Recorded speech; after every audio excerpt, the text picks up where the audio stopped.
Got it. Well, good morning, everybody. Welcome. Happy snowy Friday. Oh my gosh, that was just unexpected in April, right? Hope everybody's doing well and has power and is good and warm. So, well, welcome this morning, April 16th. It's a beautiful day, and we have a beautiful, wonderful guest with us today.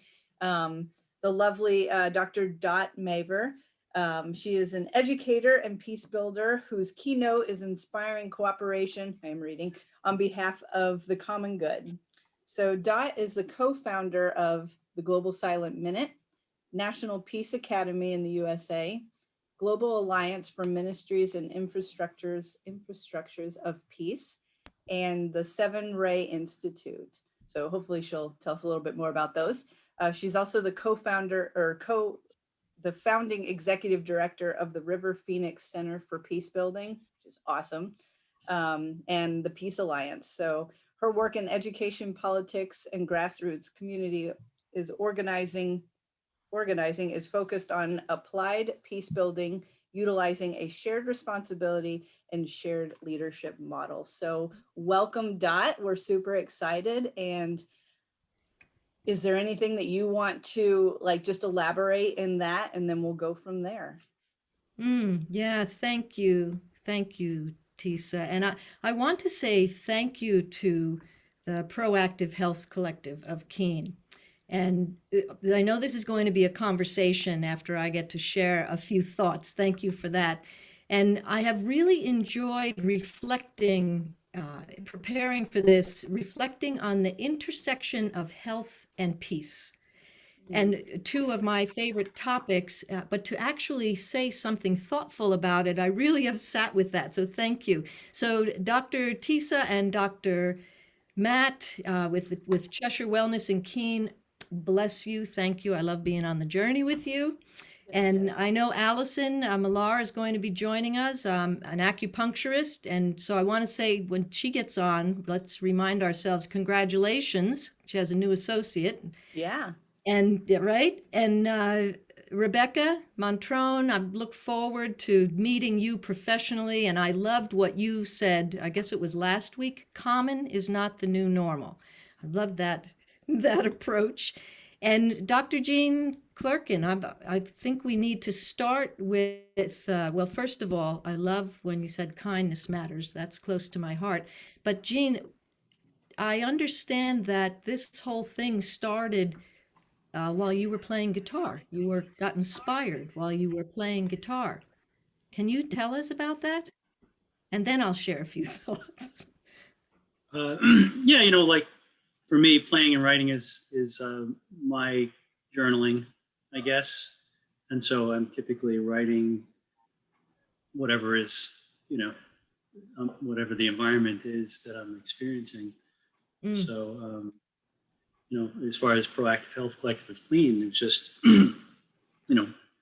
back a year ago or so, I just felt like there's things happening that are happening because people are asleep, and that that we need to wake things up, and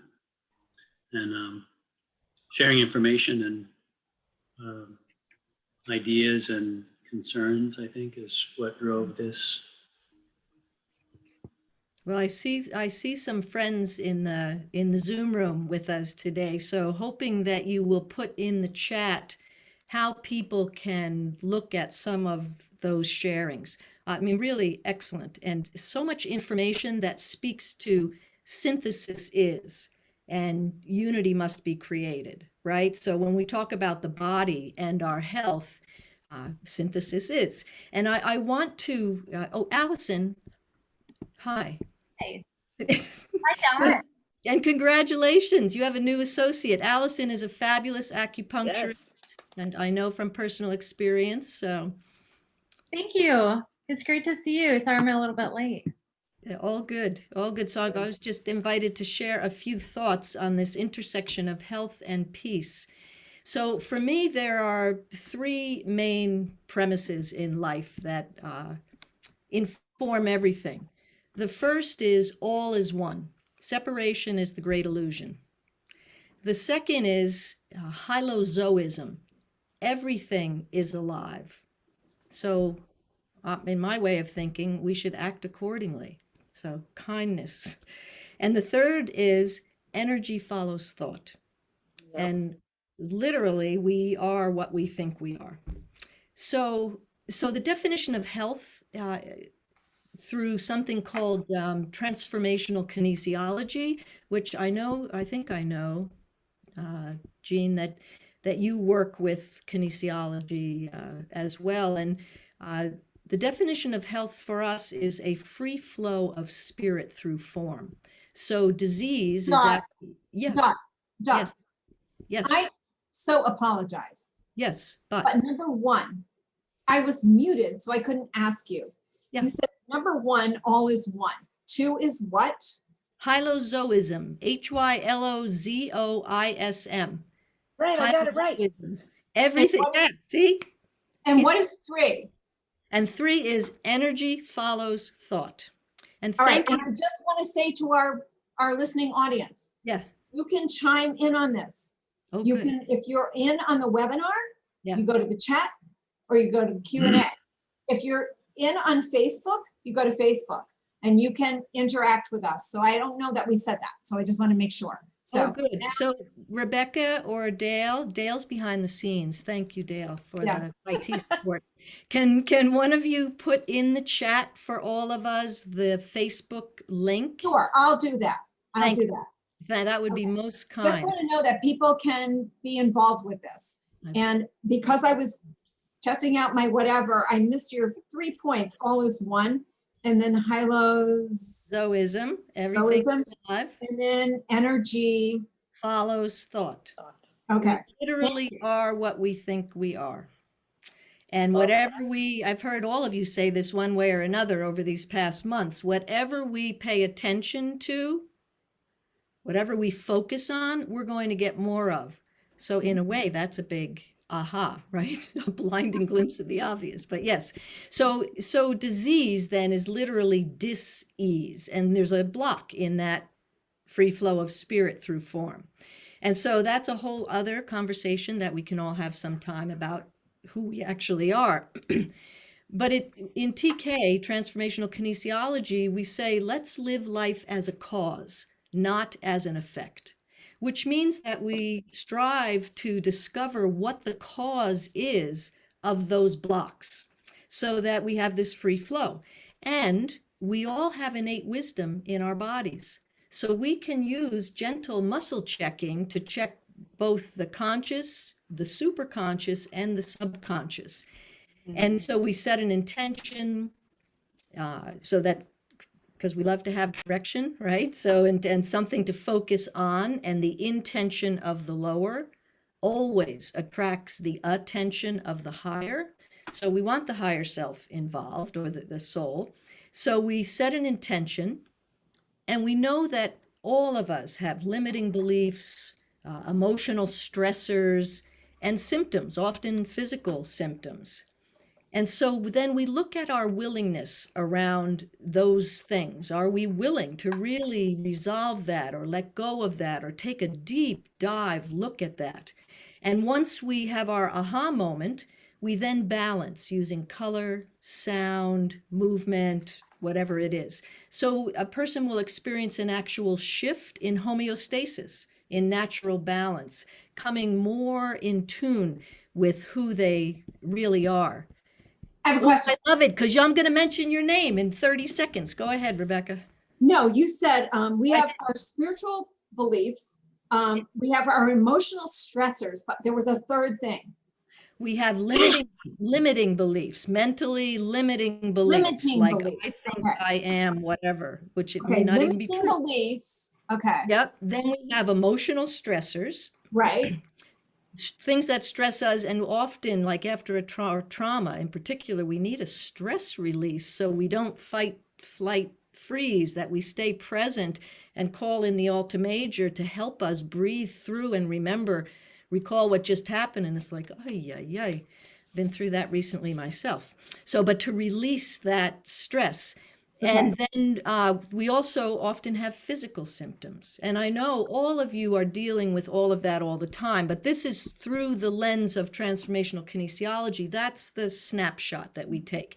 And then we take a look at the willingness around that and help people move through that. So I have had a practice in that. I've been a practitioner and have helped develop the teaching programs actually in both Australia and the United States. Studied in Denmark and have had a practice for years now, for at least 25 years. So that's a long time. So anyway, one of my favorite stories, and Rebecca, I think you work with children who are creative geniuses. They unfortunately have a label called attention deficit disorder, but they're basically CGs, right? Creative geniuses, or ADHD, hyperactivity. And I Dr. think, Jean too, Dr. Jean as well. and Dr. Jean, you do also, yes? Mhm. Work with, You take yes? all kinds, geniuses down to the simple people like me. To you. So yes, so anyway, and my understanding, Rebecca, is that one of the things you can help with is diet, or taking a look at those kinds of things. But Yeah. what caught my eye about that is that one of my favorite stories about transformational kinesiology, this was in the late 1990s out in California. I worked with a pediatrician, a child psychologist, and with the parents and 12 elementary school children, and did a case study over the period of 1 year. And all but one of these, they were all formally diagnosed, and half of them were on something, drugs of some sort, Ritalin or whatever, and the other half were attempting to do something more natural and not having tremendous success.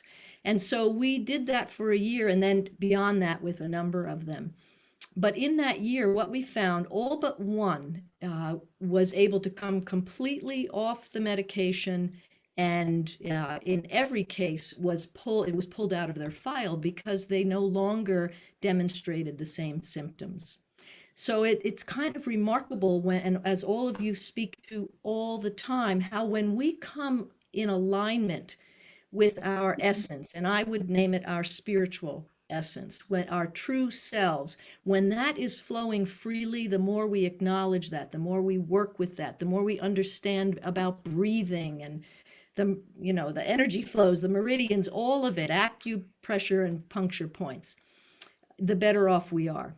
So let's talk just for a minute about peace, and then I look forward to a larger conversation. So Because, hold that thought. hold that thought. Hold that thought, Dot, because I want to know what you did with these people with the ADHD and whatever. I want to know what you did. Like, what is your therapy? What is it? Not So really, hold yeah. that. Thank you, Rebecca. Okay, Yeah. hold that. Hold peace or hold that? No, hold that. What I Park just that. asked. I'm parking that till we talk. Okay, perfect. Okay. I got it. So peace. Peace is not the opposite of war, nor is peace the absence of violence. Peace is a dynamic unto itself. It's actually a substance. And we live in peace more than not. We just don't realize it. And if we realized it, it would be a different world kind of overnight. So the definition of peace that I use is living in right relationship or harmonious relationship with self, others, and all life. And I know that peace begins with me, right? I mean, that's Gandhi at his best. And so does health begin with me. So health is not the opposite of illness. It's a dynamic unto itself with a focus on wellness or well-being. So in my life, on one hand, I'm all the time supporting creating the conditions for wellness, while at the same time creating the conditions for a culture of peace, which is all kind of the same thing. As I was reflecting on this, it's all about creating a world that works for all of us, where needs are met and like all that. So in transformational kinesiology, we look at three approaches to healing. The first is the fix-it model. We look outside ourselves and we say, help me, somebody please help me. And Current medical model. yeah, exactly. And the second is cooperation. So we find someone who we really love and trust and can work with, and we choose to cooperate with that. The third is the perspective for TK, which is soul as healer, that we actually have the capacity to command our own healing, our own well-being, with invited intentional assistance. So it's not really number one at all, but it is 2 and 3. And the key realization that I'm landing even more deeply, thanks to Doctors Tisa and Matt, is I am not separate from the source I turn to and ask for help. That's like profound, right? So it's basically the same with peace.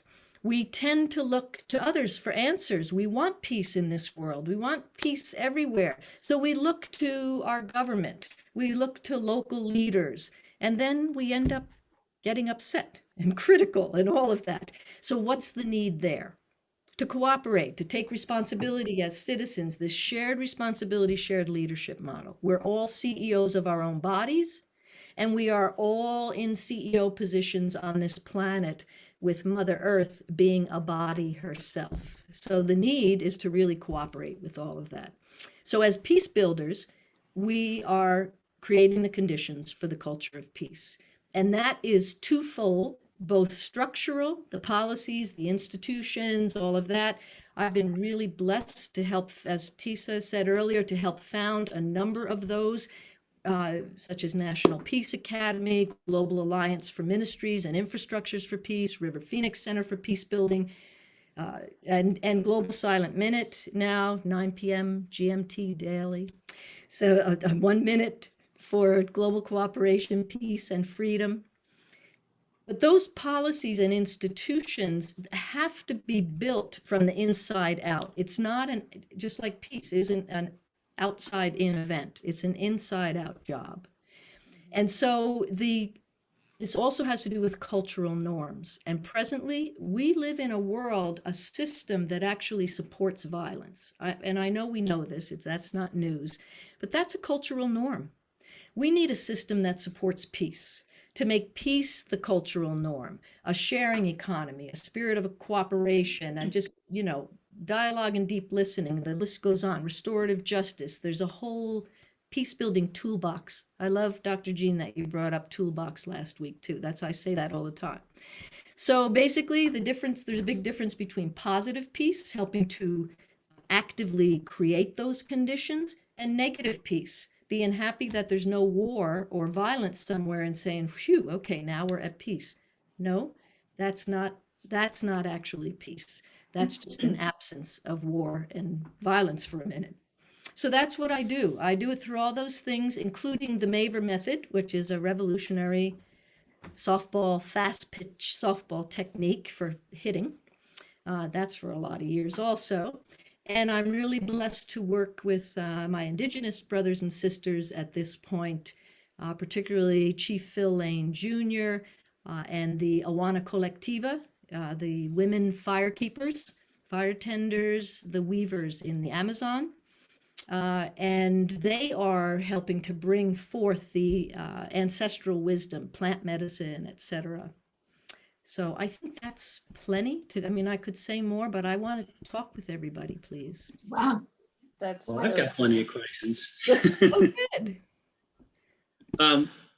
First of all, when I think about, obviously using kinesiology myself as a tool, I think of it as tapping into, the knowing that is there already. I really believe that if we could be in tune enough with ourselves, that we wouldn't need kinesiology to come up with that information. You'd just be tuned into it. Yeah. So I think of it as a bridge to get there.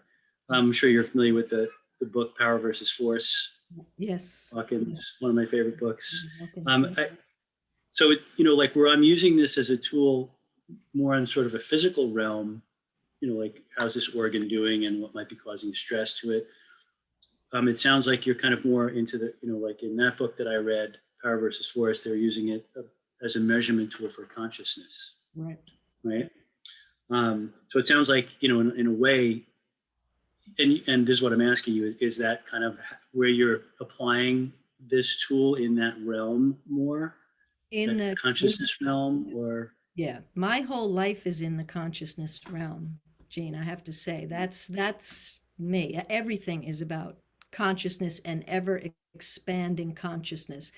Because I agree with you. Once we come to our true full knowing and living existence as souls who have taken on a vehicle for expression, which happens to be made up of a physical, etheric portion, an emotional portion, and a mental portion, but it's actually we seek to have a very integrated approach, then yeah, we won't need all of these things. And that's why I love what you're doing with the health collective of Keene, the proactive health collective of Keene, because you are nudging us, and sometimes more than a nudge, dare I say, Rebecca, but nudging us, really nudging us in the direction of owning that, of really knowing that and owning that. And yeah, it's beautiful. So yes, it's all about consciousness. And then for those who know me, and I want to give a shout out. Cheryl's in the room with us. Cheryl and I have worked together for many decades. And I think she would be nodding her head at this. Yes, it's about consciousness. And for those who know me, I'm all about theory to practice. Apply, apply, apply, so that we can all grow together. Well, I wanted to ask, there was something that you had said earlier, and I think this was for the form of consciousness or how you address the consciousness. And one was through structure, and was the other, what was the other one? Or was there another way? Cultural norming. So Okay, cultural. cultural norming. So it's structural. Imagine a triangle, right? If I showed a triangle on the screen right now, and at the top of that triangle, you can write one of two things: direct violence, direct peace, right? So let's look at the direct violence one first. And it's an iceberg. So how we know that only 15% of an iceberg shows above water. So if we're seeing direct violence, which we are, oh my God, tragically right now, right? Everywhere. We could name that. And that's what we do. We do an exercise and we name all those things. Bullying is one of the worst, but there's all kinds of trauma happening right now. And so underneath that iceberg are all the causes of that. And when we discover what is actually causing that in society, we look at the structural part of that, which are the policies and institutions. Like a lot of people talk about institutionalized racism and those systems that support oppressing or lifting, et cetera. That's a whole other conversation. And then culturally, we culturally norm things. So it's very normal for us culturally to see violence, severe violence in films and on videos and in gaming, and to just like say, well, that's just how it is. That's how it is. Okay. But what if we what are those things that if they weren't that, if they shifted, would allow us to, put the red line through violence, right? And write direct peace. And if we wrote direct peace up there, first we have to know what it means to us. And then what are those structures, those policies, those institutions? That's been a lot of my work over the years. As I think Tisa, I ran a political campaign in this country in 2004 at the presidential level. And that, seeing what that's about from the inside out is like, wow. And what we did, we ran that on a lot of the things that I'm talking about right now, seeking to do things differently. So what would it take policy-wise and institutionally at all kinds of levels, from local to national to international, and working with the United Nations in different ways as well? Then culturally, what would it take? How do we normalize peace? So I have a 2-minute story, if you want to hear it, about what I think that could look like. Yes. Okay. So, I've coached softball forever. I love the game of softball. And when I was coaching softball in the 1970s at the high school level, it was very common for those varsity athletes, particularly when we won a championship or whatever, to all gather at someone's house, and people knew about it. I mean, everybody knew about it. It was very acceptable that there would be drinking and partying and celebrating.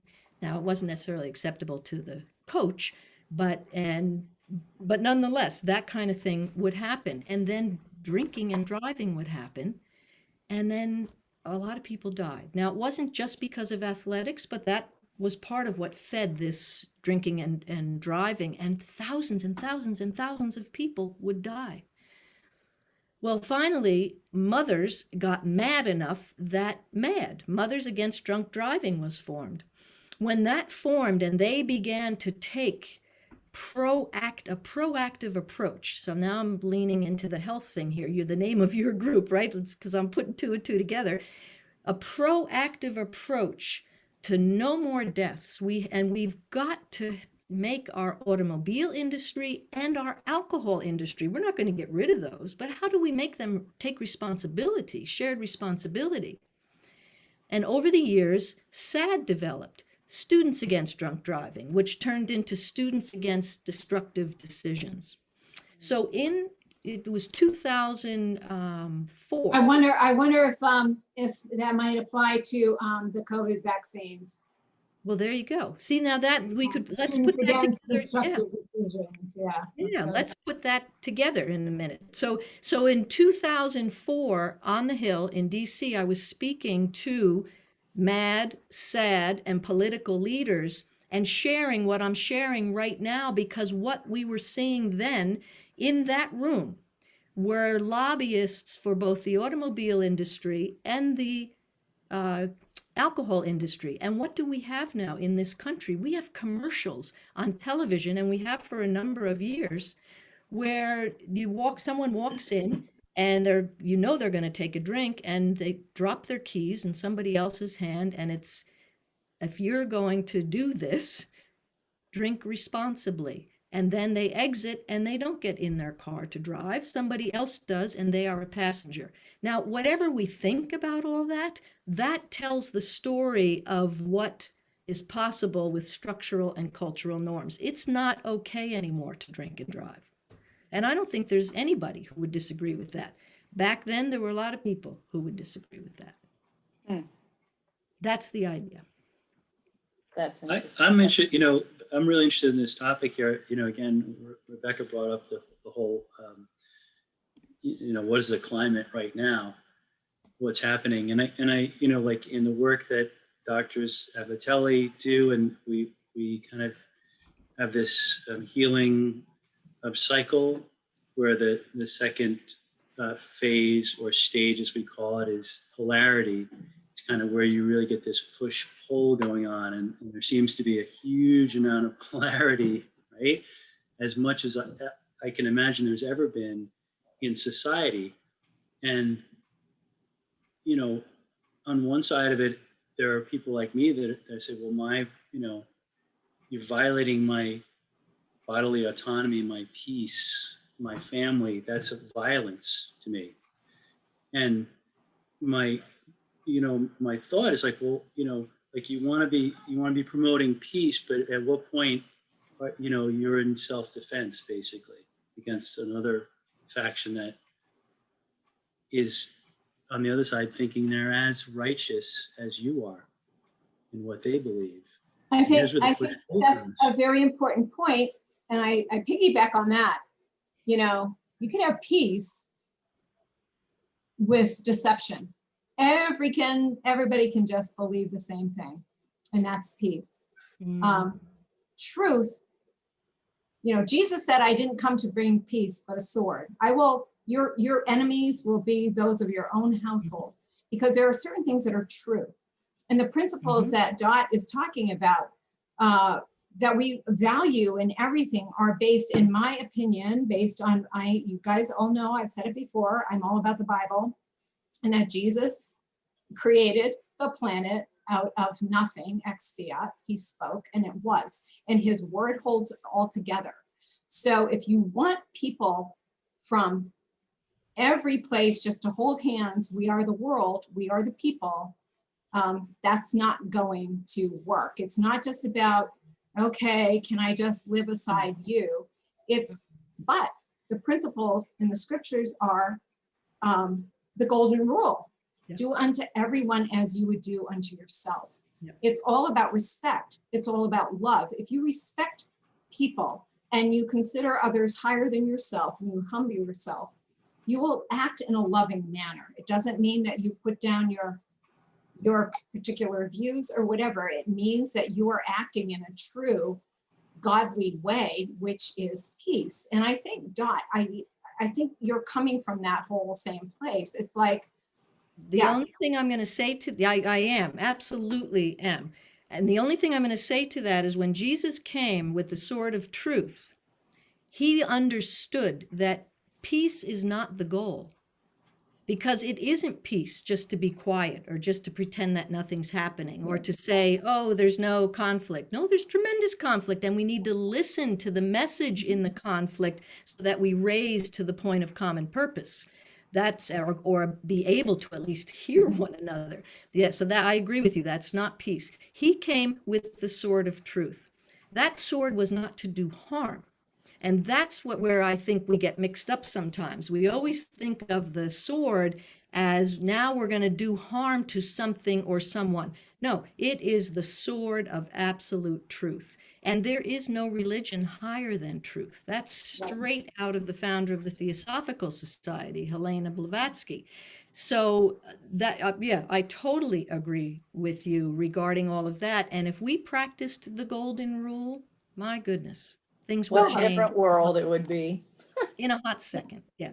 But it goes back to what Dr. Jean said about consciousness for me, because as you're pushing on, Rebecca, we have to take responsibility for our own thoughts, our own speech, and our own actions. And to be conscious of just ourselves doesn't cut it. We are part, there is nothing separate. We are part of an entire world, and humanity is but one part of this planet.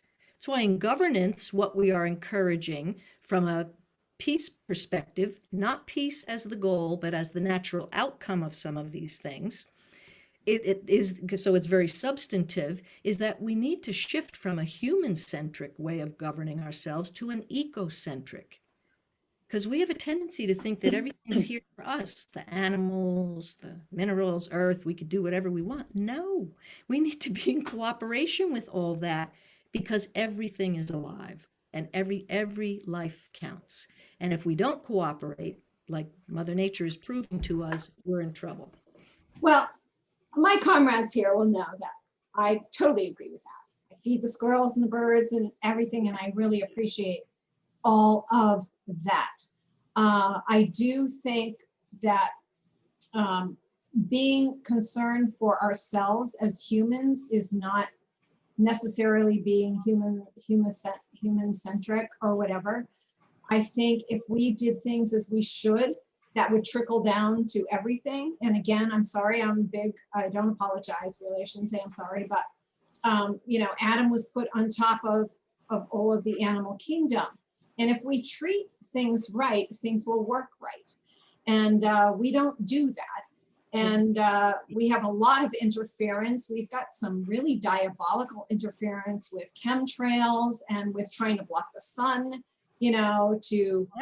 to do things to our planet. We've got a lot of evil things going on right now. So here's the thing, Rebecca, though, and I notice, is it Dale who we tell, Dr. Kathy Markle has her hand up. She wants to. Yeah, she's a great, okay. Let me look at. I think she wants to say something.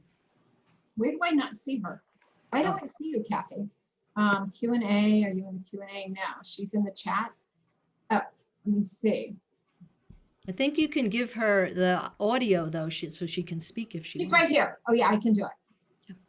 Allowed to talk. All right, Kathy. There she is. She's muted. Right now. Kath, unmute yourself. Bottom left. Yep, top left. Unmute yourself, Kathy. Okay, well, maybe not. No, she will. Kath, Okay. you just Well, need to While we're unmute. waiting for Kathy, there's a concept that, I think Tisha's probably familiar with this as one of our mentors, Dr. Epstein, would talk about.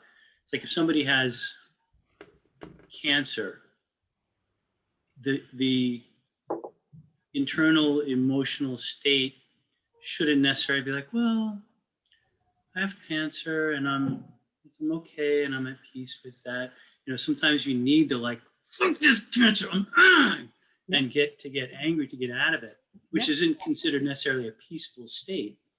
And so in the whole realm of the big picture of peace, how do you see that falls into, again, like, if you look at society and you could say, oh my gosh, there's a cancer happening. At one point, do you then come out of the like, well, everything is okay because in the spiritual way, everything is peaceful. And when do you get angry enough to say, I'm not going to allow this cancer to overtake me? To command ourselves to health. Yes, exactly. Because here's the thing, Dr. Jean and Rebecca, I'll speak to what both of you have just said. There's a big difference between being nice and kind. And I say to folks all the time, I strive to be very kind. I don't always come across as nice because I am willing to say it like it is. From my perspective, yeah, thank you, Rebecca. That's why I said that to you earlier. I resonate with you, girl. But I'm willing to say it like it is, from a loving heart, knowing that I'm never going to convince anybody of anything. But if I am willing to connect heart to heart with, like, I really love everybody and I want the best for everybody. But cancer itself is a miasm that has a lot to do, Jean, as you well know, with people pretty much offering themselves as like subservient to others. And, I speak about this from the perspective of esoteric healing. We have parts of ourselves where it's not nice to get angry or to get forceful, so I'll just repress, and then something pops symptomatically. Of course it does. So yes, we need to be willing to use what I'm going to call conscious force. I'm going to pull that one thread through again, because peace is not sitting around a campfire holding hands singing kumbaya. It's just not. It's just not. Peace becomes a way of life that is, for me, again, about being kind, not nice, but truly kind. Yes. And loving understanding, and really striving to listen to what is being spoken, not just verbally, but what is being spoken, to take into consideration all that is around me, not just what's in me, not just what I think. When the League of Nations attempted to start back in the day, right, decades ago, in the middle of the last century, it didn't quite make it. But the idea was to make this shift within humanity, so that everyone on the planet, all the countries, and how we govern ourselves could come together and work in a unity kind of perspective. From that, some of the greatest thinkers of the time, during the Second World War and post-World War, obviously, because the UN was founded in 1945, they came together and founded the United Nations. And when the United Nations was founded, humanity shifted in consciousness. We have yet to realize that fully. And Jean, you've spoken to it a couple of times now. It's no longer trying to get to a place of peace through war. Not happening. Not happening. It's the same frequency. So we're just going to, it's like the definition of insanity, doing the same thing over and over again and expecting a different result. We keep getting the same thing over and over again. But that shift happened, and in the charter of the UN, it actually speaks to it, but most of us don't realize that the UN is to be a center, to actually harmonize among nations, to work together for shared economic values, for cooperation, shared water rights, protecting the water everywhere on the planet, all of that. So we made that shift to some degree. Instead of peace through force, peace through diplomacy. So when you are talking about working through all those levels, we have to do that personally. We have to be willing to stand up for ourselves and speak for, and sometimes, yeah, yell for ourselves. And gradually, as you said earlier, Jane, we will, I trust this, I know it in my heart. We will get to a place where we will all be able to work together because it will be about common purpose. And that common purpose, Rebecca, you speak to it through your own language when you say Bible and all of that. That's how you are speaking the truth. That is the truth at the heart of all the world religions. We all have that capacity. If we could hear that and trust that with one another, my goodness, what a different world it would be to live in. Then we would realize peace. When I think of what I think of, we can have conflict and we can have anger, but to make it come from a peaceful place, I feel like you have to have acceptance of the truth. You have to just accept that this is where we're at, and that it becomes the opposite of peace when you are resisting the reality of things. And that's that inner tension, that resistance is what I think is getting confused as, peace being the opposite. Peace can't be conflict and anger. I think it can if you're accepting everything instead of resisting everything. Does that make sense? It makes perfect sense because everything is sacred and everything is energy, right? There is nothing that isn't that. And then it's how we define it through how we use it, through our very expression. So I agree, Allison, absolutely. And it's not okay to do harm. I mean, when we step on the spiritual path in the lineage that I am most familiar with, the ageless wisdom, the number one rule of the road, harmlessness. It's the same in the medical profession. Do no harm. So, yeah. And so all of that, it's all within. The greater always includes the lesser. So we are all of that. And imagine in this lineage, it's basically said everything is a divine plaything. But we have to be conscious and responsible how we play with it. So it's so Yeah, we- that's really cool that I mean, I'm running out of paper. I can't take enough notes. But talking about all is one and going from a human centric to a ecocentric mindset. I mean, just think about back in the day when we were trying to figure out, does the universe revolve around the earth, or does the earth revolve around the sun? Like, that was such a, people were ridiculed for that and placed on house arrest, and it was just the shifting of that mindset. And I do think that we're getting there. I think it is coming, and it's beautiful how you're explaining it within the work of peace and the different aspects of peace. And I think as practitioners here, we strive to help create the peace within the body, because if we don't start with ourselves, it's going to be really, really hard to create that consciousness moving outside of ourselves, right? And so, I was just curious with Allison, like the work that you do, like you work with chi, you work with meridians, like things like that, like how your work might intertwine with creating peace within the body. And then, the supplementation and the nutritional support within the body to help create, not necessarily, I mean, yes, we want homeostasis, but we are more dynamic than that. And so Dr. Jean and Becky, your guys' work, through that. And then you've talked about the consciousness with the structure and the cultural norming. And I was thinking about how that relates to network care and finding an access point into the nervous system, like our master control system, because if that is in a fight or flight response constantly, how are you can like think, oh, I'm peaceful or I'm kind, but not really, because you don't have it within yourself, right?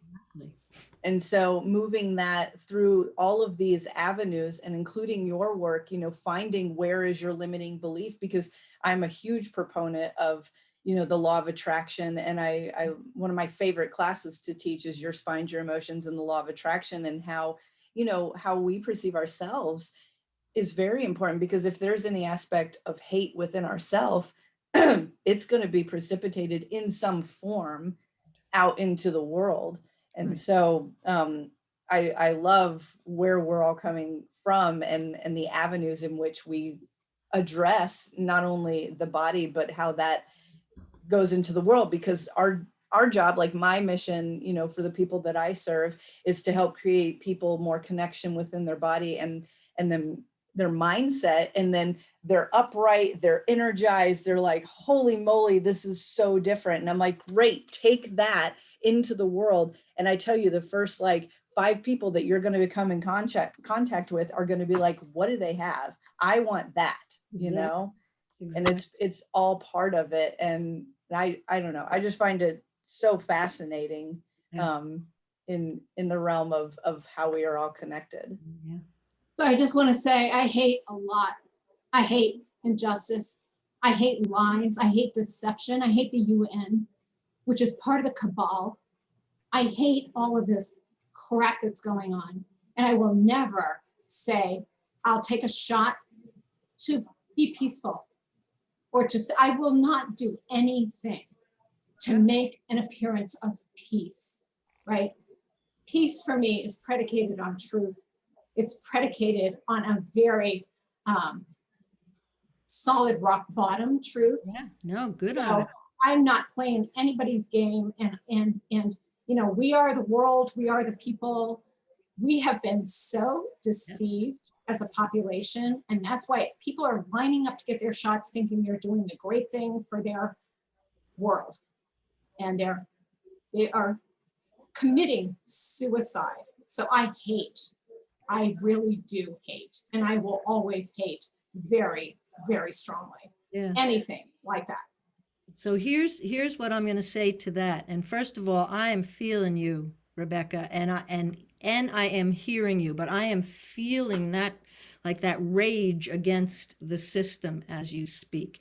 So I'm just going to invite us to breathe with that for a sec, and all people in the Zoom room and whoever's watching on Facebook, because it's beyond free-floating anxiety on this planet right now and in this country. And Rebecca, thank you. You just named it for all of us.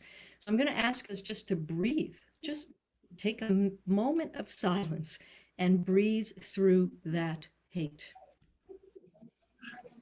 It's a righteous anger. I'm not going to try to get rid of it. I'm not asking you to get rid of it, but I am asking for 10 seconds of silence.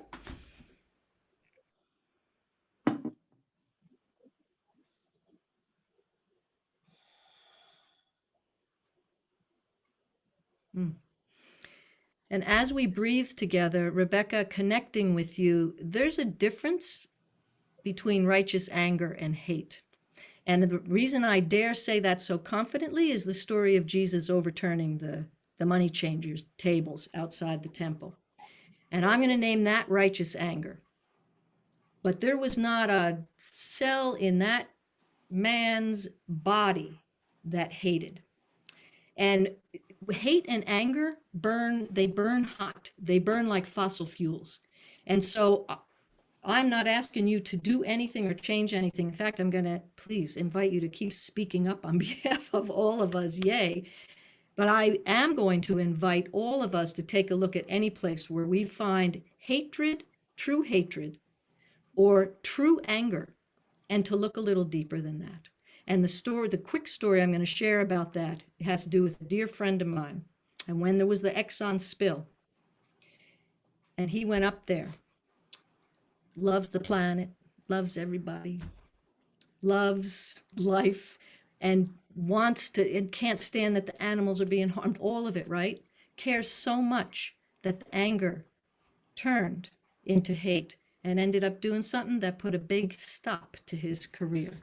Violence is a terrible thing, whether it's through our thoughts, our speech, or our actions. And each one of us in this Zoom room, I'm going to submit, have a lot to offer as solutionaries. And as solutionaries, somehow we have to have arms big enough to wrap around the whole community.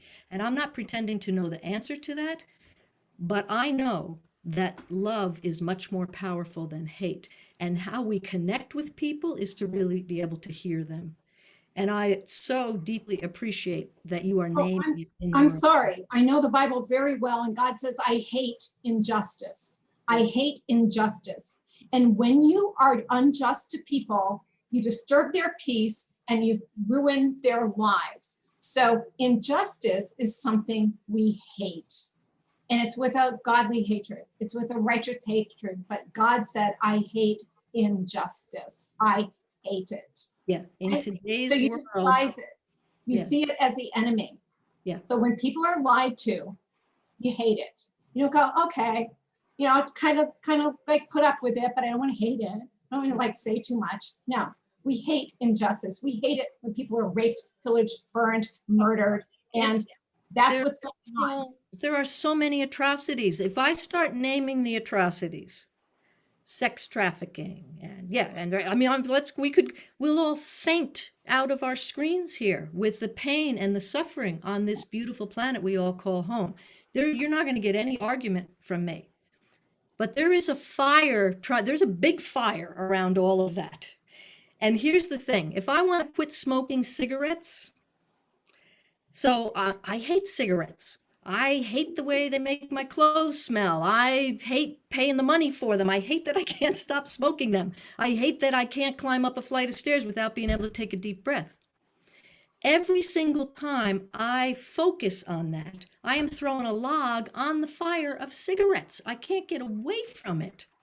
And it is riling me all the time. So there's just a little bit of a fire starting over here that has to do with my health.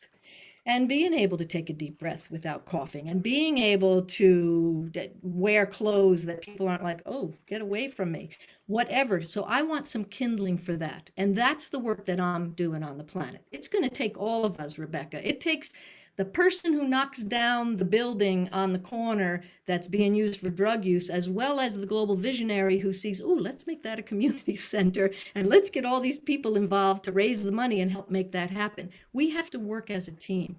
You're not going to get an argument from me. Having said that, when we talk about our health and well-being, we really have to own, I think, then I'll take responsibility myself. I know I have to own my own tendencies. And if I have a tendency to fear or hatred or anger, I got to look at that and somehow resolve that. So I am coming across and able to connect with people. Otherwise, we're just going to fight our way through this. And that's like too painful. Well, I think I'm balancing that. I work with people all the time, but I hate evil and I hate deception and I hate injustice and I hate what's going on. And I hate how people are being led to the slaughter. It says in Proverbs, deliver those who are being taken away to death and those who are staggering to the slaughter. If you say, see, we didn't know it, we didn't know. Does he not know it who weighs the hearts, and will he not render you justice on that? We are seeing people going down the tubes, and right now, the whole purpose of our formation here, at least as I saw it, and where I'm coming from in my practice, is tell people the truth. They might not like it, but it might save them. Well, there you go. There you go. That is a good motive. Always within peace. I have great relationships with all of my people. Beautiful. I look forward to being one of your people. So I want to go back to what you parked real quick, just before we run out of time, because I do want to say one more thing about that. When we talked about the attention deficit disorder and those children, and you asked me to park how we deal with that. And I'm just going to give one clear example. There's a menu in transformational kinesiology based on our understanding of the physical, etheric, emotional, mental parts of ourselves and our whole structure and how we connect as a soul and beyond, right? So the beings we truly are.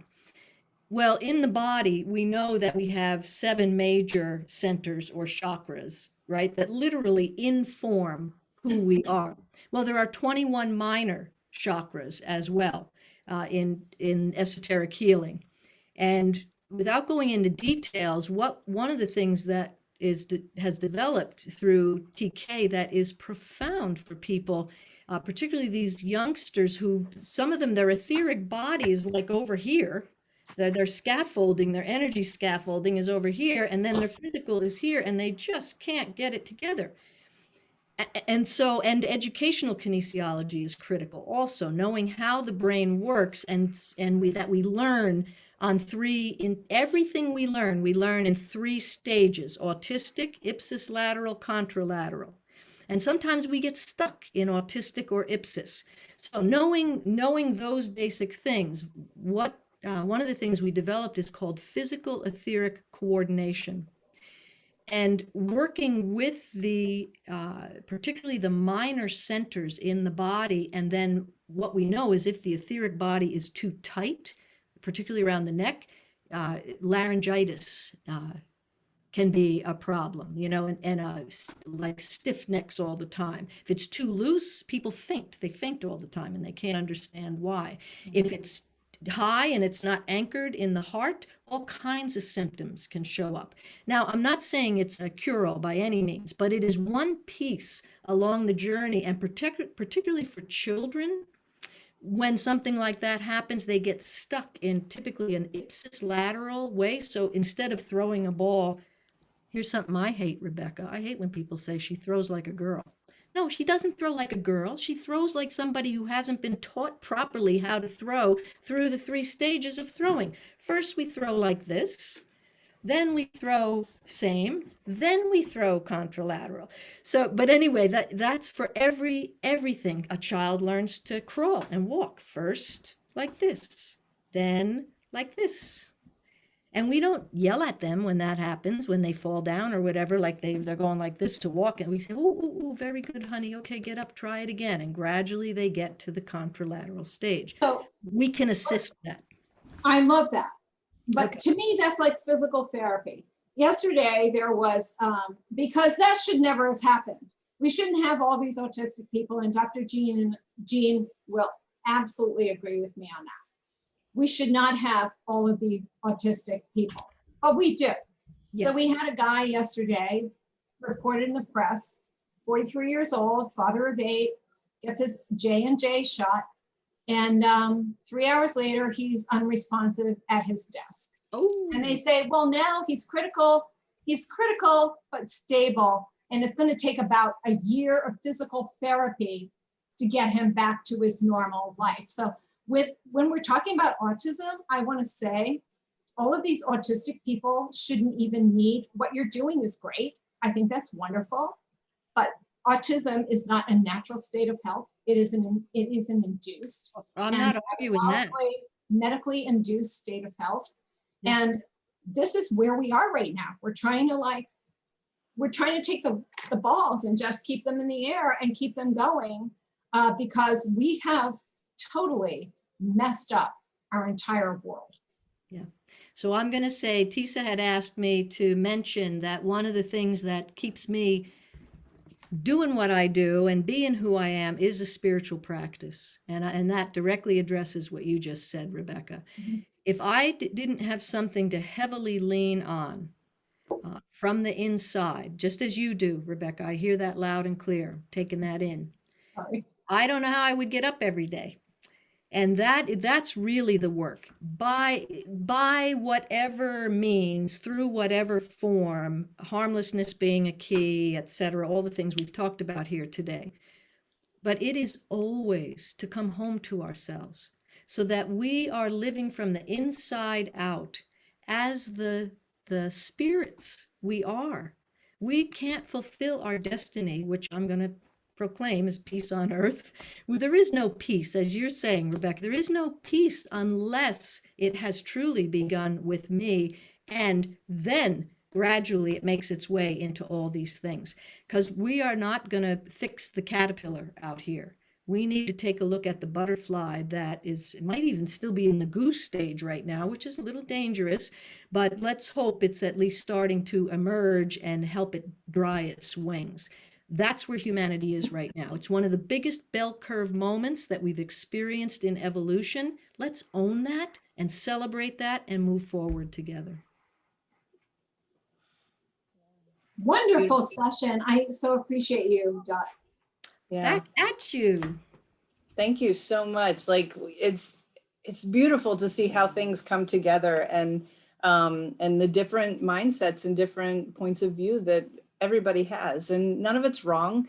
You know, it's all how we perceive in this world. And if we continue, you know, to follow the 3 points that Dot made, you know, the all is one, and the everything is alive, and respecting that, and then, you know, energy follows thought.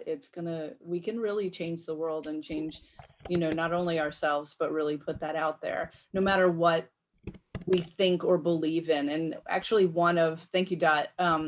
I was going to ask you, you know, how can people contact you and get a hold of you?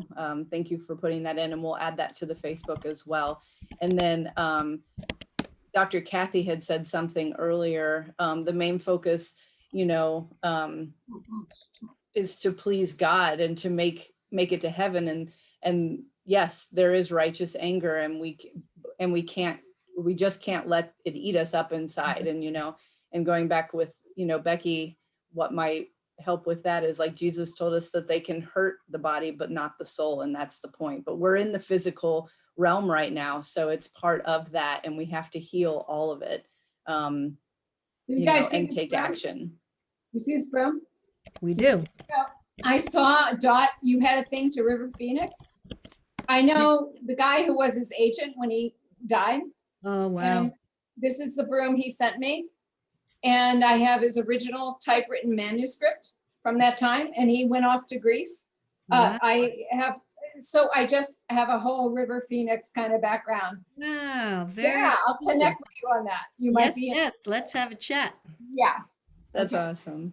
Well, beautiful. Well, Dot, My thank you broom, so I'm gonna much. like ride it home because the roads are a little snowy. So I think I may just. Exactly. Stay safe. Stay She's gonna safe. sweep out all that anger. But Thank you so much for this opportunity. It's been a great joy. yeah, well, thank you. This And Could have been a 2-hour, Wonderful guest. yeah, this could have been a 2-hour conversation. it easily. really good. We can keep going for sure. Oh, plus, we need to play a little guitar. Yes. Yeah, Absolutely, do we that. got room for that. And piano, and piano. Oh, All yeah, right. yeah. So, All right. Thank you, Educator, everyone. thanks, Susan, And for setting this For up. joining us. Wonderful, Dot. We totally, so thankful. And So hope thankful. you all have a great weekend. Same. Yes. All right. Blessings. Love to you all.